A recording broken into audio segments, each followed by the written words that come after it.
Semoga kita selalu dalam limpahan rahmat dari Allah Subhanahu wa taala, kita selalu sehat semuanya, terlindungi dari wabah penyakit, dan juga salam buat rekan-rekan di berbagai ujung dunia yang terjauh. Sepertinya masih di Mas Kris ya, di San Francisco. Yang paling malam sepertinya belum nongol ya, dari Australia nih, biasanya sudah ikut join. Dia nggak nongol, udah jam 1 lewat nih, Mas. 1 lewat di sana. Yang di port baik, mungkin. Rekan-rekan, pagi. Tema kita kali ini seperti yang sudah kita sampaikan, yaitu potret dan proyeksi. Potret hukum, kita menyebutnya kaleidoskop ya. Dulu suka kita kenal istilah kaleidoskop, yaitu rangkaian peristiwa yang sudah terjadi sepanjang tahun 2020 ini, khususnya di bidang hukum. Kita kehadiran dua narasumber yang luar biasa pada malam hari ini. Ada Prof. Suteki, Prof. Zainal, saya panggilnya Mas Zainal aja ya, dan Prof. Suteki. Ya. Yang tadi siapa? Vladimir. Jadi Vladimir Sutekov. Karena berulang tumbang terus Facebooknya. Dan juga rekan-rekan, ada yang dari Jepang, saya pantau ada yang dari Middle East juga, ada Mas Fakhrul Razi kalau nggak salah ya.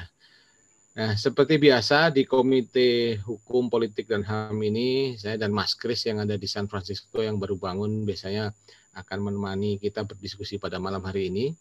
Dan sepanjang diskusi nanti, barangkali rekan-rekan sudah terpikir untuk bertanya, silakan nulis di chatnya, silakan kalau ada pertanyaan, sehingga nanti pada sesi tanya jawab juga silakan kalau akan menyampaikan pertanyaan.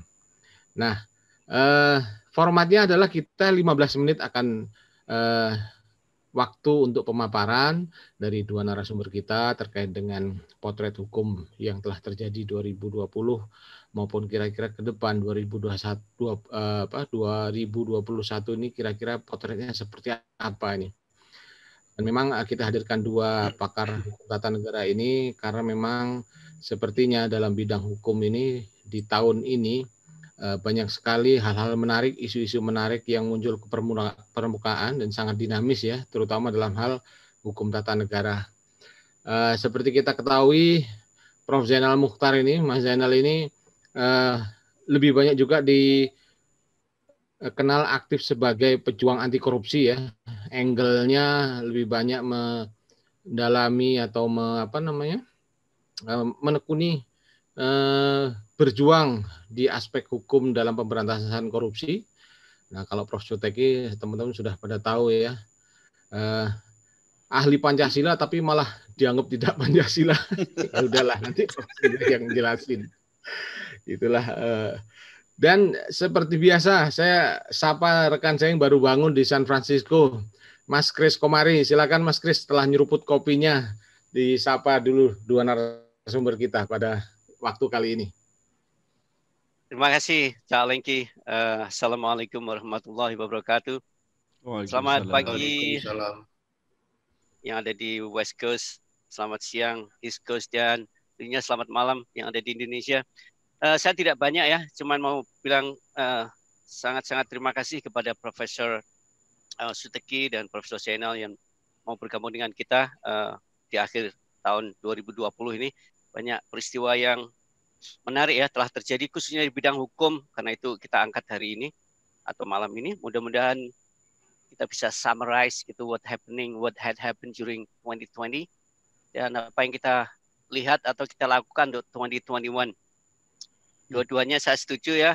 Either way kita sebagai civil disobedient atau soft war, let's do it gitu.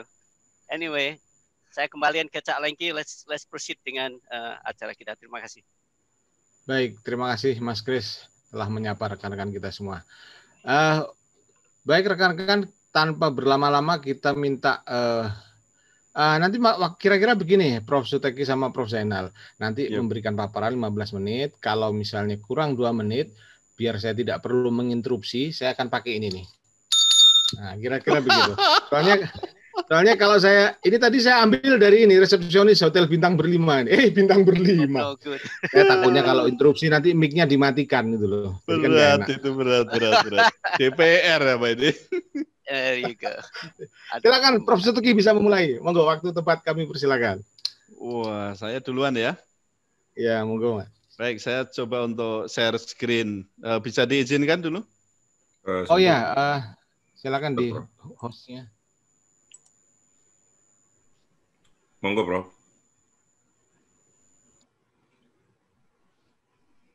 Ya.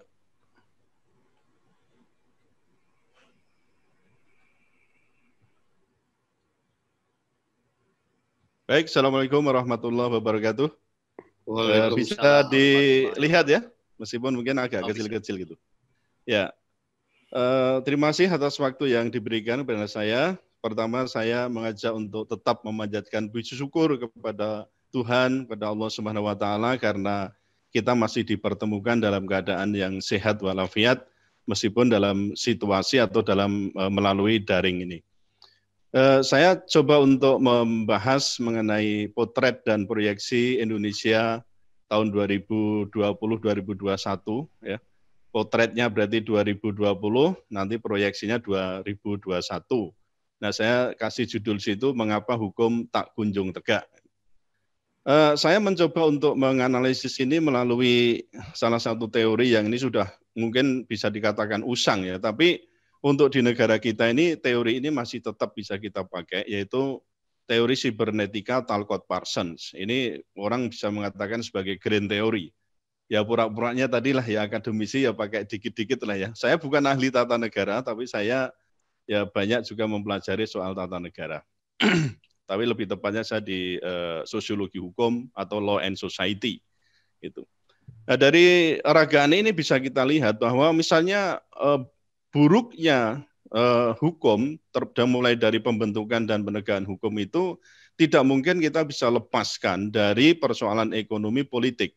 Saya menempatkan hukum itu pada subsistem sosial. Jadi ambruknya subsistem sosial itu juga nanti menyebabkan buruknya, terpuruknya kondisi hukum yang itu disebabkan oleh faktor ekonomi dan juga politik. Ini singkatnya begitu. Nah, situasi ekonomi yang kita temui di sini ya, ekonomi nanti akan menyetir ya, mendrive politik. Salah satu sumber negara maju itu adalah terwujudnya kesejahteraan bagi segenap rakyat Indonesia. Namun substansi negara maju tersebut masih saya katakan jauh panggang dari api, ya.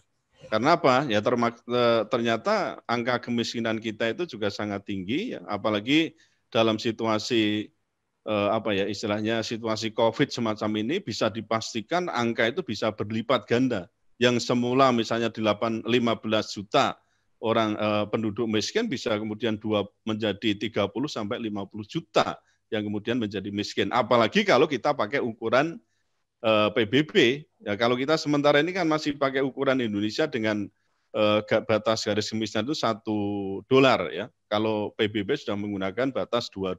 Kalau ukuran PBB bisa menjadi sangat besar sekali angka kemiskinan kita ini. Kemudian yang berikutnya masalahnya di sini adalah ada ironi ya. Ternyata justru akses atas faktor produksi itu terutama bumi, air ya dan kekayaan alam yang terkandung di dalamnya itu justru apa? Justru dikuasai bukan oleh negara. Dalam arti penguasaan itu menurut saya juga bukan hanya persoalan regulasi, tapi juga sekaligus penyelenggaraannya, pengelolaannya. Bagaimana misalnya kita mengharapkan BUMN itu betul-betul menjadi istilahnya soko guru bagi negara Indonesia itu untuk menunjukkan negara sebagai welfare state. Itu yang tidak bisa. Akhirnya ya yang paling banyak berperan di sini adalah korporasi yang itu notabene-nya di latar belakangnya tidak lain adalah persoalan kapitalisme. Nah, situasi politiknya secara filosofis terjadi penegasian pasal 33 ayat 3 ya, Undang-Undang Dasar 45, lebih khususnya lagi adalah terjadi liberalisasi ekonomi, kapitalisasi faktor produksi, deregulasi dan kemudahan investasi itu melalui sejumlah kebijakan dan undang-undang. Nah, saya kira Undang-Undang Minerba dan Undang-Undang Cipta Kerja yang ini sebenarnya mendapat penentangan ya dari ormas-ormas besar ya di Indonesia, itu ternyata juga pemerintah dan maksud saya rezim legislator, saya menyebut itu pemerintah, presiden dan juga DPR itu tetap melaju ya dengan kemudian terutama yang besar kemarin ya itu adalah Undang-Undang Nomor 2 Tahun 2020 ya, tentang Undang-Undang Cipta Kerja. Yang itu menurut analisis saya itu justru pro pada investor dibandingkan pada rakyat. Nah, lalu secara politik ya, kemandirian menentukan arah cita bangsa, membentuk visi dan misi politik negara itu dikangkangi oleh kekuatan kapital ya melalui sistem demokrasi liberal. Demokrasi juga berjalan secara oligarkis ya, prosedural dan saya katakan sekedar seremonial politik ya, pokoknya 5 tahun harus ada pergantian ya itu aja. Dan sudah banyak temuan ya dikatakan oleh KPK itu sebenarnya ada 82% pilkada itu dibiayai oleh cukong, tapi dalam hal ini justru Pak Mahfud MD menyatakan 92 pilkada itu dibiayai oleh cukong. Makanya saat sekarang ini yang di masa COVID ini agak jadi masalah tersendiri. Kalau saya kan bolak-balik di Facebook ngomong, kenapa sih nggak dibikin Perpu Jilid 2 gitu loh ya? Kenapa? Untuk menunda atau mengganti sistem ya pemilihan kepala daerah itu dari langsung menjadi dipilih oleh DPRD setempat saja. Saya kira itu sebenarnya bisa ya. Tapi ya itu tadi karena di belakang itu ada siapa, ya itu yang saya kira membuat perubahan sistem itu seolah-olah membuat ya harus keluar dari zona nyaman ya, comfort zone kemudian bahkan dikatakan fear zone ya, menakutkan, apalagi kita berharap pada growth zone, itu nggak mungkin. Kedaulatan tidak lagi berada di tangan rakyat ya, tapi justru pada pemodal atau swasta. Nah, ini tergambar dengan Undang-Undang Minerba, Undang-Undang Cipta Kerja. Kalau penguasa jelas itu yang soal RUU HIP, BPIP itu kan menunjukkan bahwa penguasa itu menunjukkan kedikdayaannya gitu loh ya. Jadi sudah ditolak, sudah ditentang macam-macam ya ternyata seperti itu yang terjadi. Lalu dari sisi sosial yang tadi saya memasukkan hukum ada di situ, kita juga menemukan masih banyak sekali persoalan kriminalisasi dalam tanda kutip ya, tokoh ya. Ada tokoh agama, padahal kita tahu sendiri ulama ya ajarannya dan seterusnya itu kan merupakan sokok guru bagaimana bangsa ini tetap eksis gitu ya. Ya kita nggak menegasikan itu karena sejak awal kita sudah mengatakan bahwa ini bangsa, ini negara dikatakan sebagai religious nation state. Nah kalau sudah begitu ya jangan sedikit-sedikit lalu ajaran dikriminalkan ya, persoalan kemudian dikatakan radikal dan seterusnya. Ngomong soal khilafah saja jadi masalah besar, itu kan sebenarnya kita nggak demokratis menurut saya. Karena apa? Justru di situ intoleransi, ya jelas ada di situ. Ya kemudian ya muncul yang tadi sudah saya sebut RUU HIP, BPIP itu membawa visi mengagamakan Pancasila, meminggirkan peran agama menuju sekularisasi. Ini nanti juga terkait dengan persoalan hukum yang lebih luas ya. Mengapa ini saya tempatkan di sini karena ada alasan khusus yang menyebabkan ini nanti bergulir ya, terutama terkait dengan bagaimana istilahnya itu pemberantasan pengembangan penyebaran ya Marxisme, Leninisme dan juga komunisme sebagaimana diatur dalam Undang-Undang Nomor 27 tahun 99. Lalu juga tadi ada represi di ranah intelektual ya, berdalih war on radicalism, itu telah memasung kemerdekaan berpikir, bersikap, bertindak, berpikir kritis. Itu menjadi sesuatu yang sangat langka dan ya termasuk saya sendiri mengalami ya, beberapa kali saya sebutkan itu ya sebenarnya persoalan radikalisme masih belum jelas ya jenis kelaminnya, nomenklaturnya itu tidak ada nomenklatur hukum tapi lebih kepada politik. Ini kan masih mewarnai ya. Di tahun 2019 masih seperti itu, 2020 juga semacam itu masih tetap itu kuat. Nah, padahal di sini kita temukan bahwa radikalisme itu bukan persoalan yang utama dalam kehidupan berbangsa di negara Indonesia, tapi justru yang persoalan utama adalah mengenai ketimbangan sosial. Nah, ini mengenai ancaman resesi juga saya sebutkan di sini. Kita disibukkan dengan persoalan radikalisme. Ya, sementara radikalisme itu saya katakan tadi terusan dari war on terrorism. Ya, sekarang kita sibuk dengan masalah apa namanya dalam tanda kutip ya mengkriminalkan seseorang ya, terkait dengan radikalisme dan seterusnya. Tapi justru separatisme yang ada di sana di Papua ya kita tahu sendiri bagaimana penanganannya. Kemudian yang di mana itu di Sigi ya itu 11 orang tapi membuat kita dalam arti apapun kayaknya mau di apa namanya dipakai akan digunakan untuk ngebuk ya sebanyak 11 orang saja itu. Sementara separatisme kita belum mendapatkan tindakan yang begitu apa ya sungguh-sungguh dan masif bagaimana itu apa namanya ditanggulangi. Bahkan demo yang ada di Jakarta ya di Surabaya di Jakarta seolah-olah ya tanda kutip itu dibiarkan. Itu menurut saya kan tidak fair ya. Disitulah terjadi namanya diskriminasi dalam penegakan hukum. Kemudian mengenai pembentukan dan penegakan hukum masih tersandra di situ ya dalam pembentukan hukum Indonesia belum mandiri, infiltrasi kekuatan asing terutama kelompok pemodal yang tadi saya singgung ya di dunia politik jelas produk legislasi tidak berorientasi pada melayani rakyat tapi justru kepentingan investor. Tadi Undang-Undang Minerba dan juga Undang-Undang Cipta Kerja itu menjadi salah satu contoh yang ada. Penegakan hukum belum juga mandiri, ya kuasa uang dan harta menjadi komando utama, ya yang mengatur penegakan hukum. Kasus Joko Chandra misalnya, itu sebagai pertanda kita masih, ya kita sebenarnya sedang berada yang kita sebut dengan industri hukum. Nah ini juga pernah disinggung oleh Pak Menko Polhukam dan seterusnya banyak ya. Lalu persoalan radikalisme, terorisme, makar dan seterusnya juga masih sangat tinggi di situ ya.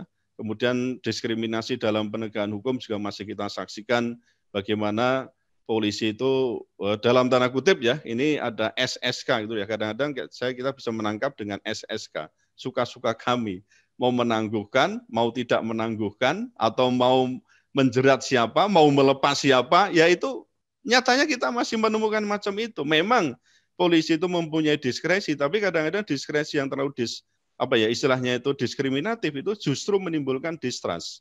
Nah itu yang saya katakan ketika distrust sudah memuncak, apa yang akan terjadi? Kalau saya menyebutnya sebagai namanya civil disobedience atau kalau itu melibatkan dua pihak yang terpolarisasi, itu bisa juga akan menjadi namanya civil war. Itu yang harus kita hindari sebenarnya. Lalu ada kerusakan hukum tadi kemudian mendistorsi demokrasi. Saya menggunakan analogi bahwa hukum, demokrasi, dan HAM itu memiliki hubungan yang sifatnya piramidal. Jadi ketika hukumnya rusak, otomatis demokrasinya akan rusak.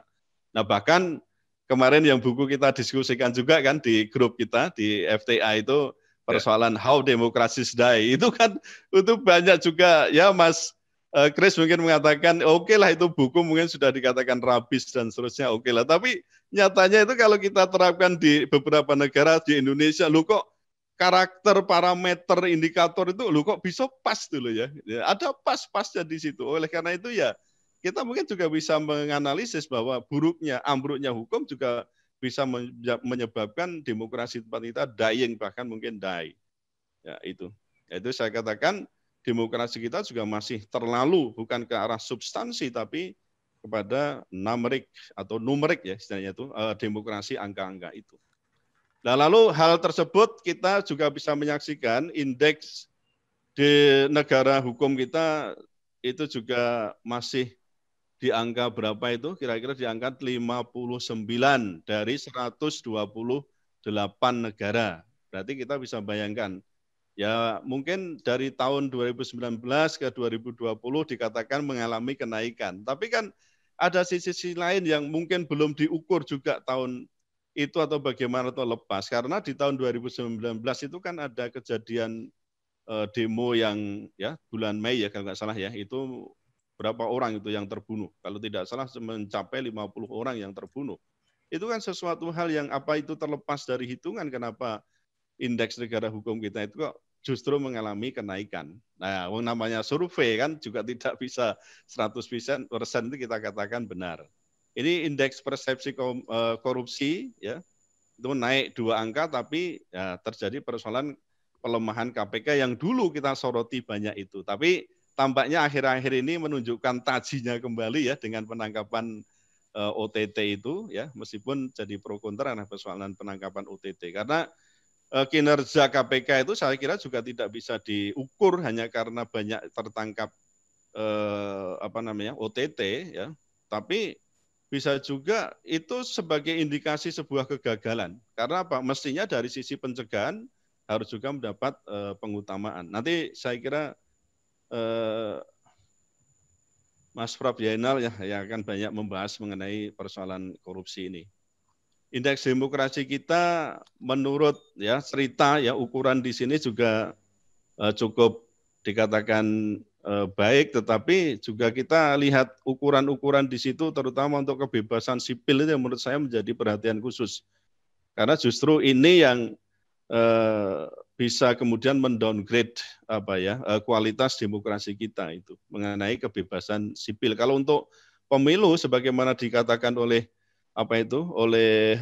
Habibie Center ya, saya membaca itu untuk pemilu katanya sudah on the track, tapi untuk kebebasan sipil ini yang mengalami penurunan karena banyak persoalan HAM, kebebasan berpendapat dan seterusnya itu masih mengalami kendala.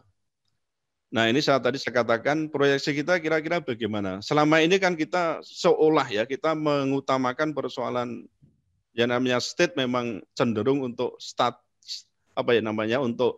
untuk menginginkan sebuah kemapanan kan begitu. Nah ketika yang diinginkan kemapanan maka ketika terjadi kritikan perubahan macam-macam dianggap itu sebagai sebuah sebuah ancaman sehingga orang bisa menjadi ke istilahnya itu di fear zone. Ya. Nah, ini kalau sudah antara comfort zone kemudian ditimpali dengan fear zone, ya, mana bisa kemudian orang akan mencapai growth. Maka untuk mencapai itu growth zone kita harus berani untuk menjadi bangsa pembelajar. Tidak bisa terus berkutat pada persoalan comfort zone karena comfort zone itu ternyata justru membuat kita statis. Kalau mau ke istilahnya itu growth zone, ya kita harus menjadi bangsa pembelajar. Nah ini saya prediksi saya di sini, saya mengikuti siklus Polybios ini, ketika misalnya nanti hukum rusak, politik rusak, demokrasi rusak, nah kita sebenarnya sedang berada di mana sekarang? Nah ini banyak orang yang memperkirakan kita ini sebenarnya sekarang tidak lagi berada di era namanya demokrasi. Kita sudah masuk ke wilayah namanya oklokrasi. Oklokrasi itu adalah sebuah sistem pemerintahan negara yang dikendalikan justru oleh kelompok perusak. Dalam tanda kutip ya, kelompok perusak itu siapa? Bisa investor yang black, atau bisa bankir yang black, atau siapa yang yang andil di situ.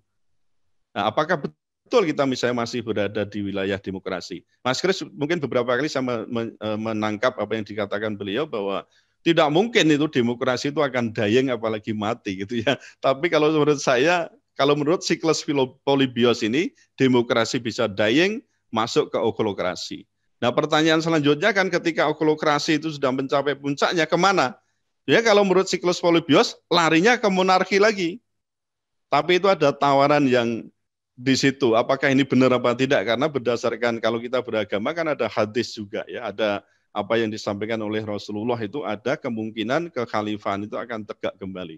Ya wallahu a'lam bishawab. Saya tidak tahu, tapi kan yang namanya prediksi ada kemungkinan karena menurut NIC itu justru tahun 2020 itu mestinya itu sudah terjadi. Ya ini tapi saya nggak tahu. Ini sudah mau berakhir juga tidak terjadi. Namanya ramalan.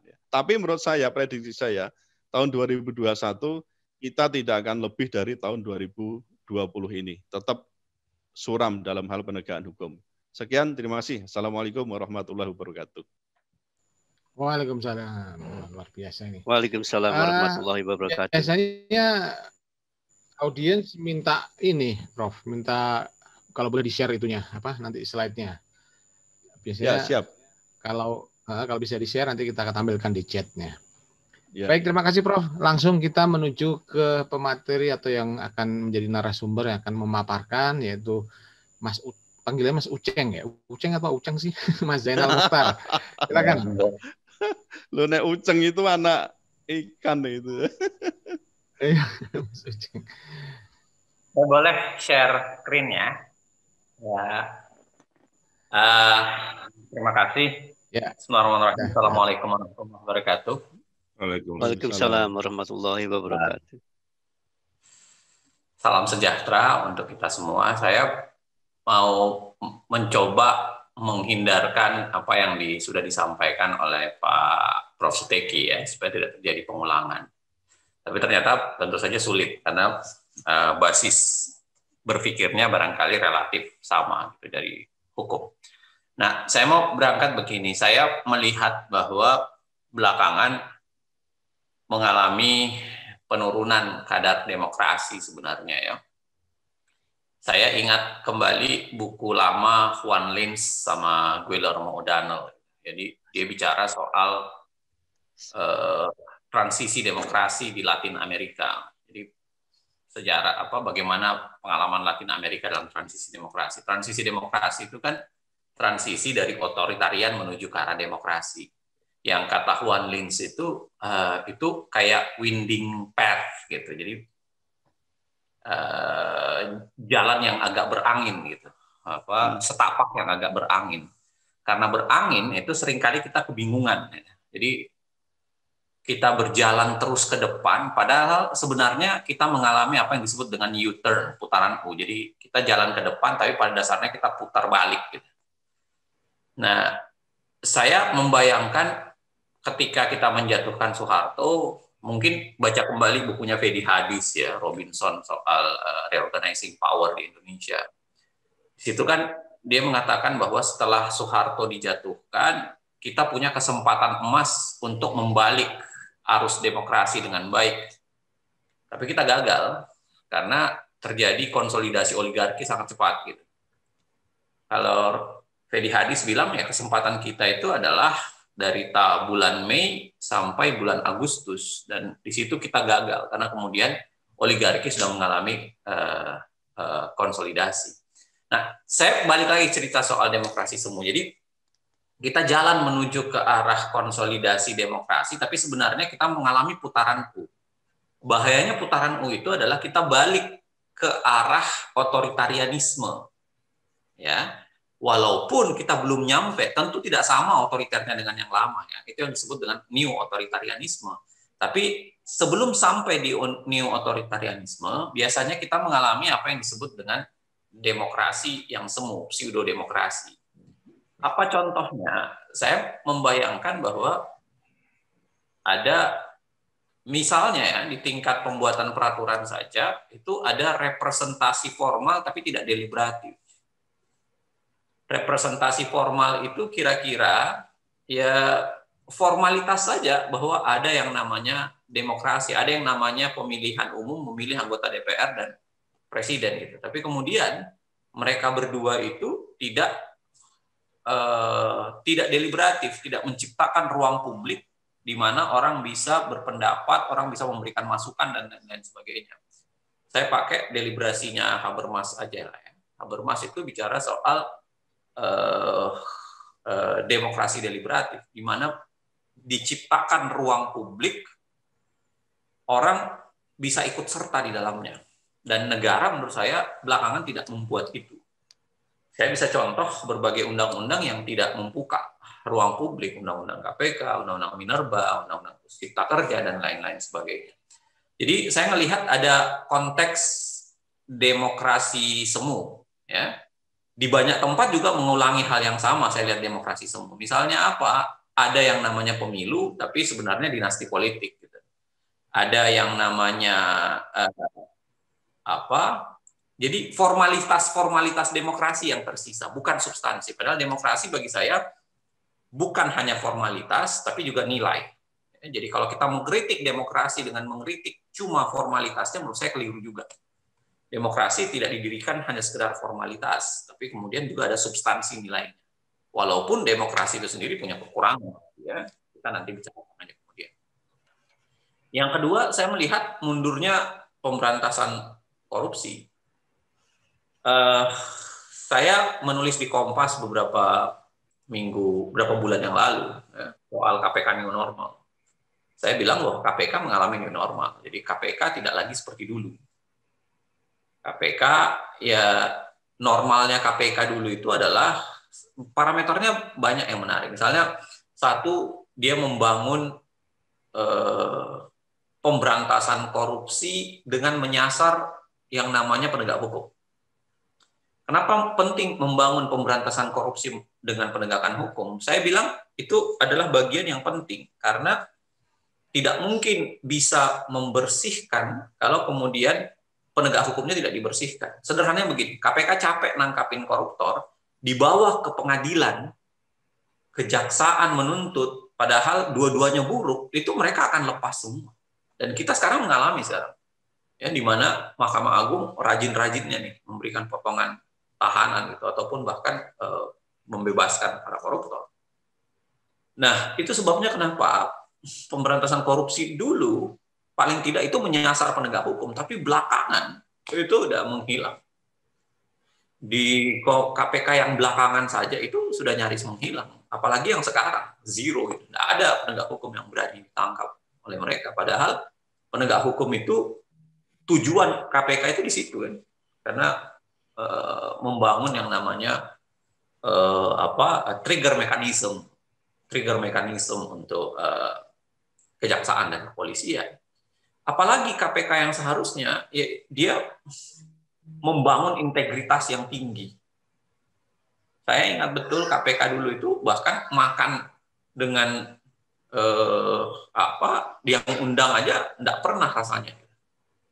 Tapi sekarang naik helikopter mewah dan sampai sekarang tidak jelas siapa yang bayarin, ya kan? Tapi nggak ada penghukuman sama sekali. Padahal besar dugaannya ada kaitan dengan soal siapa yang bayarkan dan lain sebagainya. Ya wallahu alam, saya tidak tahu cerita asli. Tapi kalau kita baca beberapa laporan Tempo misalnya, itu kan memperlihatkan hal itu. Nah, apalagi KPK dulu rajin membangun korelasi dengan masyarakat sipil. Ya, yang sekarang itu makin melemah, nyaris tidak ada lagi. Nah, bagaimana dengan OTT yang rajin belakangan? Saya mau bilang begini ya, suksesnya pemberantasan korupsi itu ada 3 level. Level pertama itu adalah mengungkapkan sebuah perkara, ya, yang sekarang kalau kita compare dari dulu dengan sekarang itu jauh beda.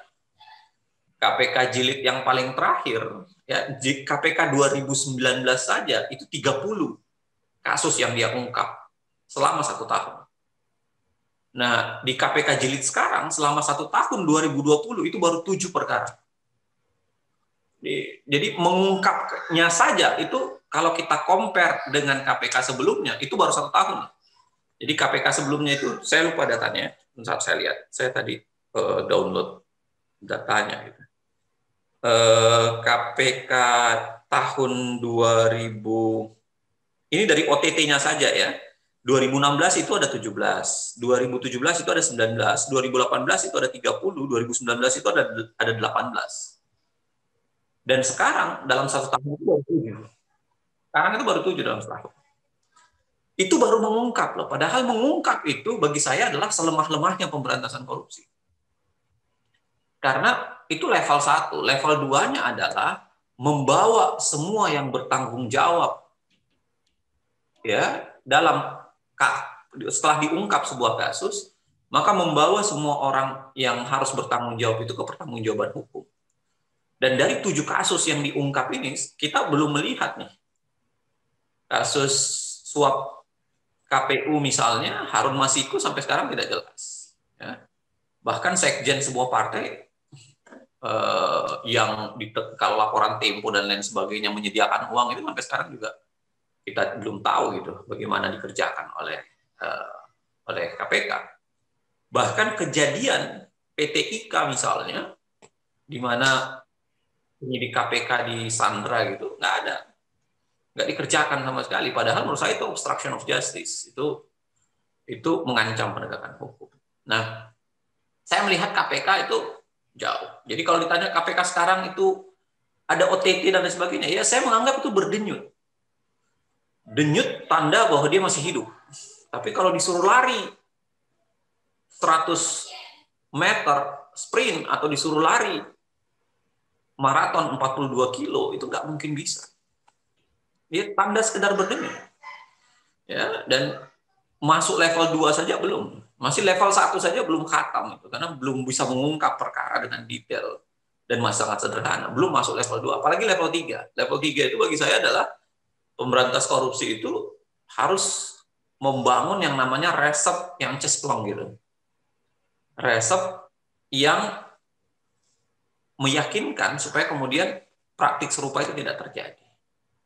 Nah, dan saya harus mengatakan mundurnya pemberantasan korupsi ini ada peran pemerintah dan DPR. Ya, mereka yang berutang gitu. Siapa pembunuhnya? Menurut saya mereka lah pembunuhnya.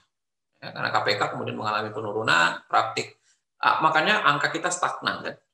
Saya merasa bagus juga itu stagnan. Itu masih bagus. Untung nggak mundur. Terlepas dari perdebatan kita soal metodenya TI, ya, Transparansi Internasional, tapi itu adalah fakta valid. Karena TI itu tidak mengambil datanya secara tunggal, itu diambil dari 9 survei besar, ada Purge, ada ini, baru kemudian dirata-ratain. Nah, yang ketiga saya mau menyoroti adalah soal oligarki dan pemerintahan. Saya melihat oligarki makin kuat belakangan ya. Oligarki mohon dibaca kembali misalnya Jeffrey Winters atau kemudian Fedi Hadis dan Robinson itu bicara soal apa oligarki, bagaimana konteksnya di Indonesia, bagaimana mereka reorganize power, bagaimana mereka menguasai. Jadi saya melihat peran-peran ini bekerja